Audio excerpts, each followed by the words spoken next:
les pharmaciens ou les membres de l'équipe officinale. Avec 4 nominations. Nominés, pas tout de suite. Actualité pharmaceutique, le journal de pharmacologie clinique, la lettre du pharmacologue et le moniteur des pharmaciens. Et le gagnant, actualité pharmaceutique. On accueille le docteur Arthur Pirot. Évaluation de la satisfaction des Français à l'égard de la vaccination Covid-19 en officine.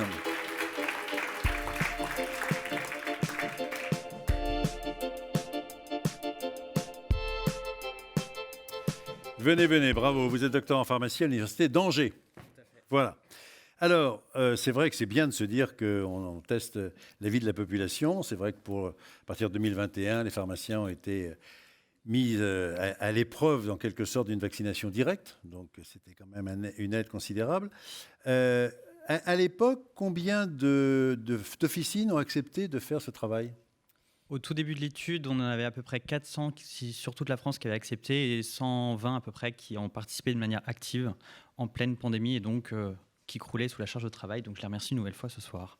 On sait combien de vaccins ont été faits, en gros, par le biais des pharmaciens ? C'est très difficile d'avoir les chiffres. Je les ai eus qu'à la fin, mais ça a été une montée exponentielle parce qu'il fallait que les pharmaciens soient formés aussi à l'acte. Et donc, c'était la ruée vers les formations certifiantes. Au début, les centres de vaccination étaient quand même prédominants parce qu'ils avaient un accès aux doses plus facile. Mais là, si je parle à ce jour, je pense qu'on réalise à peu près 98% des vaccinations Covid en tant qu'officinaux. Avec les médecins, ça se passe bien ?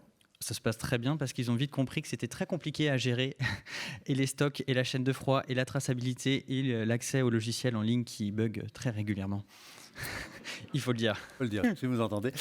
Alors, autre question, bien évidemment. Covid, oui. Grippe, oui. Et les autres vaccins ? Eh bien, depuis l'arrêté d'août 2023, nous pouvons en fait prescrire et administrer en fait la plupart des vaccins qui sont dans le calendrier vaccinal, les vaccins inactivés uniquement. Donc, il y a vraiment une formation à avoir aussi, mais la prescription et l'administration est possible en officine, moyennant aussi les difficultés d'accès aux informations et surtout l'historique du patient.